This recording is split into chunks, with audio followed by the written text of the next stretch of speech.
嗱，情況咧越嚟越危急啦嚇，歹徒咧亦都係對人質越嚟越危險嘅情況下，點樣先至可以制服佢呢？嗱，警方最後咧就選擇咗一個非常之隱蔽，不過非常之犀利嘅辦法噃。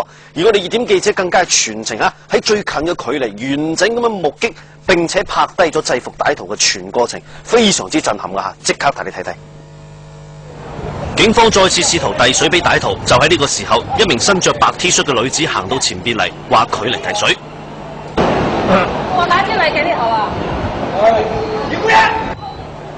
呢名女子年約30歲，紮住一條利落嘅馬尾，頸上邊用蝴蝶結綁住一條彩色嘅絲巾。我不願去不了，我不願害死這個女孩子。我再給你一瓶，我給你一瓶，我不願害死她。喺現場談判專家嘅誘導下，男子嘅言語中似乎透露出佢係被某人所逼嘅，先至鋌而走險。為什麼要逼我呢？好不好？誰殺你？我們幫你，有什麼事說一句話可以了。我們一起殺了，反正把我殺了。談判專家試圖分散歹徒嘅注意力，為警方創造行動嘅機會。你兩個做啥的？我告訴你，你是個女人，我管你是什麼事。為什麼你兄弟？我根本就被殺了。兄弟。警方再次攞嚟一樽加料嘅可樂遞俾歹徒。請你喝一口，喝一口，喝一口。你不當兄弟嗎？我幫你兄弟，我喝好不好？喝多少？隨便你。我喝完你們就喝了不？喝一口給他。好。喝。兄弟，可以喝。有什麼要事跟我們說。白 T 恤女子將可樂拋到歹徒前邊嘅地上。要不要我拿回去給你啊？回來，再來一瓶。兄弟，要不要我拿回去給你？抬舉。歹徒用腳將可樂瓶勾向自己，並且不停咁樣叫周圍嘅人退後。就喺呢個時候，令人意外嘅事發生咗。有什麼我們記下啊！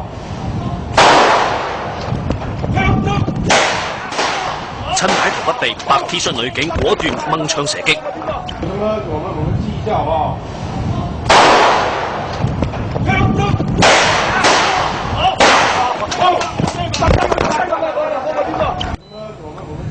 連開4槍，歹徒被當場擊斃，整個過程唔夠3秒鐘。